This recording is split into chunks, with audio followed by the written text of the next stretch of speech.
Billy Blue, my knight in shining brindle. Welcome to another episode of A Poet Reads to Write. Today, I would like to take part once again in that wonderful read-a-thon, Framed in September. I just think this is the most fantastic idea for a read-a-thon on BookTube. I've always really loved the creative arts, and I've written a lot of ekphrastic poetry about them, and a lot of this ekphrastic poetry can be found in this current work that I have out called Cactus. The three poems that I thought I would share with you today were all set in Melbourne about 10 years ago, so before I began my shared life with Billy Blue. And while it was a time when I was feeling very under siege and my mental health was not good, I was in a terrible cycle of mental health challenges. But I was also, of course, because I didn't have my shared life with Billy, I was at a time where I was very mobile. So I was living in a beautiful suburb in the western suburbs of Melbourne called Sunshine. And having no dog, I was very mobile, so I could walk through this beautiful suburb, get on a train at Sunshine Station and train 15 minutes, and I would be right into the heart of the Melbourne CBD. And Melbourne is just a fantastic city. It is even though I'm a Sydney boy, I suppose, you know, I grew up just west of Sydney in the Blue Mountains, but for me, the 10 years that I lived in Melbourne were just majestic. Melbourne is a fantastic city, so full, you know, it's an absolute hive of the great creative arts, sport, great dining, all sorts of things. I just loved Melbourne. So I was very mobile in this period, and I would often get on the train at Sunshine Station, train into the Melbourne CBD, and of course from there it was just a hop, step and a jump to the MCG to watch the cricket, or of course the footy. I fell in love with the Western Bulldogs during my time in Melbourne, and I went to many games of Australian football, barracking on my doggies. I just absolutely loved them. They were the team that represented the western suburbs, you know, that lower socio-economic area around Footscray right through to Sunshine where I was living. And if I didn't go to the MCG to watch the footy or the cricket, I of course was going to Hamer Hall, which was the home of the Melbourne Symphony Orchestra, or to one of the many great galleries, art galleries in the Melbourne CBD. And the NGV, the National Gallery of Victoria, became almost my second home. I just loved it.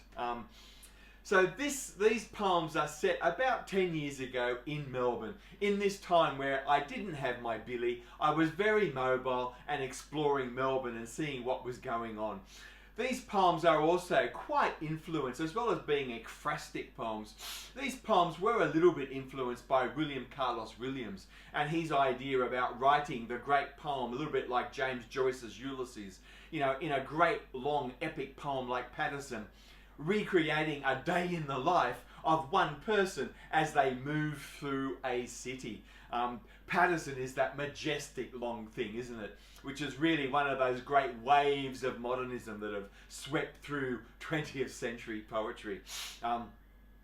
So these poems are a little bit influenced by that objectivist poetics of William Carlos Williams. As I leave my townhouse in Sunshine, as I walk through this beautiful suburb with all those gardens and the blue skies and, you know, that feeling of liberation, mobility of the day out, and then getting on the train, heading into Melbourne, and then whatever I'm venturing in, whether it's to the MCG or to Hamer Hall or to one of the great art galleries. So these poems are a little bit reflective as well as being an ekphrastic poetry, they do have echoes back to that tribute, if you like, of the the objectivist verse of William Carlos Williams.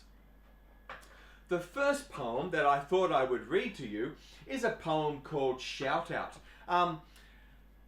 Australian arts, as I explored a little bit in my last video on Norman Lindsay and that whole school of vitalism and classical revivalism in early mid-20th century Sydney fine arts. Australian fine arts, I guess, through much of the late 19th century and into the 20th century, were quite conservative, quite traditional, very conventional. So sculpture, for example, while there was a lot of sculpture happening in Australia from that late 19th century right through to the mid-20th century, most of the sculpture was dominated by men. And of course, the work being produced was often highly paid for commissions to do with, in bronze, and capturing busts, great statues of the, great men, whether they were mainly, of course, politicians, men of business, early European explorers to Australia, commemorating Captain Cook, Bass, all sorts of people. But from the middle 20th century, things started to change in Australia, and while the arts and sculpture in particular perhaps had been very conventional, very focused around the great bronze statue of men and that commemoration of men, things started to change. And in the mid-20th century in particular, there were 3 young female sculptors who all lived in Melbourne, actually, or in and around Melbourne, and they really set fuse to all of this conventionality and started to do things differently, to open Australian sculptural practices up to things that were going on in the rest of the world, with Henry Moore and all of those sorts of people. So the 3 sculptors in particular that I want to focus on are Margel Hinder. Margel Hinder was a mid-20th century immigrant to Australia from Europe, or actually from Europe via the USA to Australia, and she's a wonderful, wonderful sculptor. In particular, she's done one sculpture that I've just always loved. It's in the Art Gallery of New South Wales in Sydney, because she lived most of her life after migrating to Australia, a bit in Melbourne, but most of her life was actually in Sydney. And she's done this beautiful sculpture carved ironwood called Mother and Child. It is a beautiful sculpture, really celebrating. It's almost a Madonna type piece. It's a beautiful sculpture. It's a much loved work in the Art Gallery of New South Wales. But Margel Hinder also did a lot of very abstract expressionist type of sculptural practices, moving Australia away from that conventionality into, opening up sculpture to new ways of doing things and being in the world. The other sculptor that I want to look at is Inge King. Inge King was another Jewish European migrant who migrated to Australia in that mid-20th century milieu. And Inge King in particular has become one of the real touchstones for Australian 20th century sculpture. She's really revolutionised and opened everything up to new ways, new winds, new ways of doing things. And Inge King is a very, very important Melbourne-based sculptor. Unfortunately, she's recently passed away, but she's a wonderful sculptor. See, here's one monograph I have on Inge King.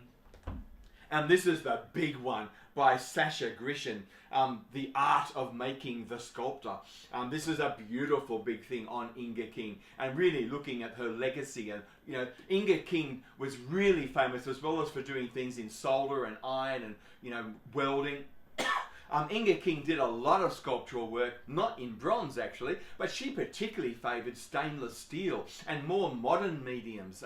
So many of her sculptures, and she's done a lot of public sculptural work. There's a lot of work by Inge King, for example, in and around Melbourne.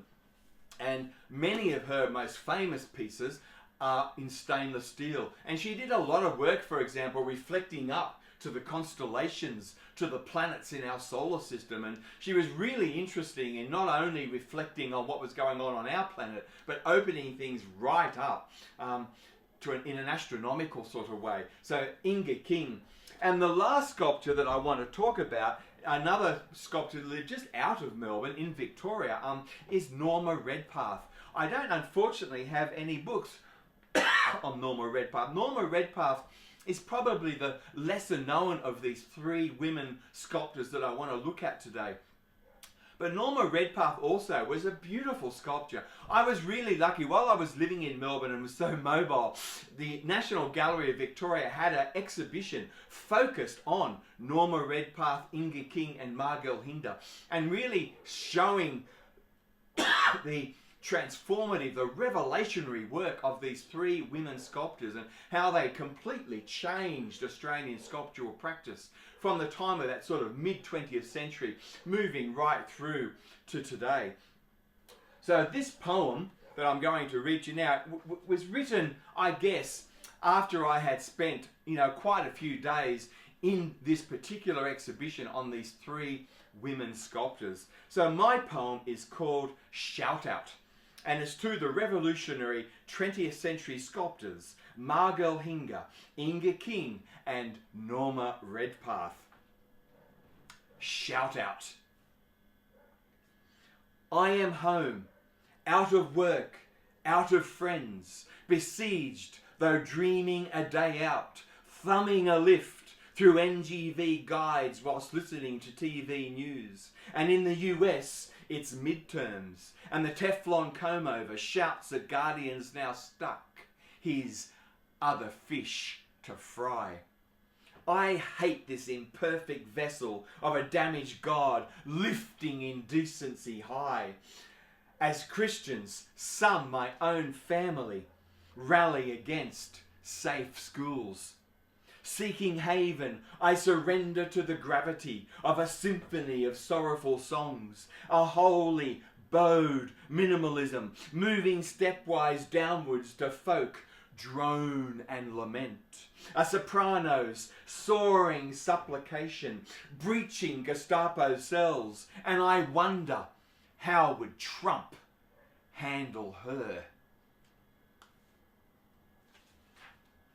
It's almost Remembrance Day, and in memorials, boys get all the work. A stampede of lesser gods and adolescent fantasies, where the slain are recruited, spread-eagled on their shields, and in gardens, potent, voracious fawns are hard at it, abandoned to Dionysian urge. In former times, the gang got bronze to work on men, explorers, generals, gods, whilst the odd hot Circe could be taken to vows at the altar and liberated, a nude water nymph waiting. Wanting exception, it was time in 1972, so the RAF commissioned Inge to rise through adversity to the stars. With 3 ground stainless steel monoliths piercing Anzac Parade, machine polished Milky Way reflectors, but these open skies soon offended uniformed men who came down hard, medals flaring over chests. In this reserve, precious is mail and bronze, but abstractionist measurement in new material, irresistible. Margel, Inge and Norma's velvety smooth finish of flat angled planes, their mobile cut of fuse wire and soft solder, all those truncated organic forms in right profusion of stone. Margel's tutelary deity as mother and child carved from ironbark, Inge's stained steel rings of Saturn. Now, full growth is honoured by Norma in a heavily furrowed, gender-neutral, bronze-dawn sentinel with Trump ballast shed. Now with Margel and Inge, she expressively textures beads of molten metal fashioned by her welder's arc and leaving iron exquisitely wrought like thistledown. Oh, they're just 3 sculptures I just love, and I love the way they've opened Australian art practices up. world developments, the things that are happening that were, so exciting. And Henryk Gorecki, that Polish composer, late 20th century minimalist Polish composer, I just adore him. One of my great dreams, one of my great life goals, if I can work out how to balance this with my Billy Blue, one of my great life goals would be to find myself in the halls of a great symphony orchestra and listening to that third symphony, that symphony number 3 by Gorecki, the Symphony of Sorrowful Songs. I have it on recording, of course, and I listen to it, at least monthly. I would listen to that symphony all over again. I just love it. The performance that I particularly love is the London Cineforte, and with Dawn Upshaw as the leading soprano. It's just absolutely majestic.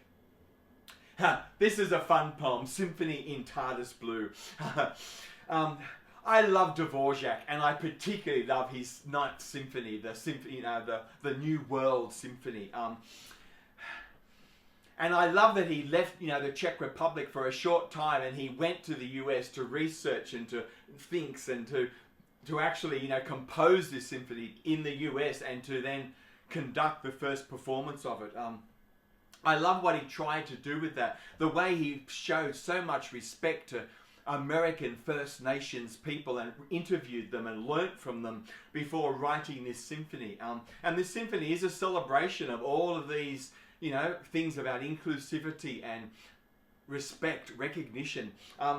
So I decided to have some fun with this and wondered if Dvorak had somehow met Doctor Who and entered the TARDIS, and on his way to New York to do all this New World Symphony, whether he maybe stopped over in Australia and wrote a symphony, maybe a New World Symphony for Australia. And he, spent time with Australian First Nation people, learning from them and, learning the didgeridoo and the clapsticks and their musical practices. And he wrote a symphony for our nation, which was really respectful of First Nations Australian people. In this poem, I have Dvorak, as he's in Australia, researching his symphony that he wrote for us. I have him meeting some very significant Australian First Nations performers. Firstly, Harold Blair.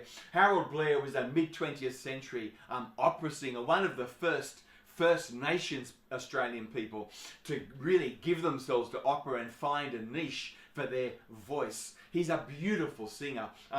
A little bit like that great American opera singer at the time, that wonderful bass voice, that wonderful communist opera singer. I'll think of his name in a moment. I think I'm losing my memory. But yes, Harold Blair. And then I also have Dvorak meeting Ruby. Ruby Hunter is a very significant mid-late 20th century Australian sort of folk singer, I guess. She did a lot of work. She was part of the Stolen Generations along with her partner Archie Roach, who's also a very significant first Australian singer-songwriter performer. So I have Dvorak sitting down with Harold Blair, with Ruby Hunter, Archie Roach, and with Gurulmal. Gurulmal is a really significant 21st century, although unfortunately quite young. He passed away recently, but his name is now allowed to be resaid again. Gurulmal was a beautiful singer-songwriter. He did all his work, very little of it is in English. It's all in his first Australian language. He's a beautiful singer and an angelic voice. He was a left-handed blind singer, and he actually played the guitar because that's just how it was given it to him. So he played it upside down so he could do it left-handed, and that's how he learnt to play. He's the most majestic, angelic type character. So I have Dvorak coming to Australia having met Doctor Who and researching his new symphony that he wrote for us. For me, I love Dvorak. And I was really lucky. While I was living in Melbourne, I once went to Hamer Hall to hear the Melbourne Symphony Orchestra being conducted by the guest conductor, Zhang Yang. She is a most majestic young conductor. I couldn't believe this performance. I couldn't believe that I was sitting in Hamer Hall listening to a live performance of Dvorak's New World Symphony. But to see her just stand up in front of the orchestra with no podium because she didn't have any sheet music in front of her. She had the whole experience committed to memory, and her conducting was so expressive. It was just a magical 45 minutes of my life. It's something I will never forget. So I have Zhang Yang in this poem, reimagined as Doctor Who. She is the new imagining of the Doctor. So my poem is Symphony in TARDIS Blue. On July 21, 1969, Apollo 11 landed in the Sea of Tranquility. As Neil Armstrong stepped out onto the lunar surface, he took with him a recording, apparently, of Dvorak's New World Symphony.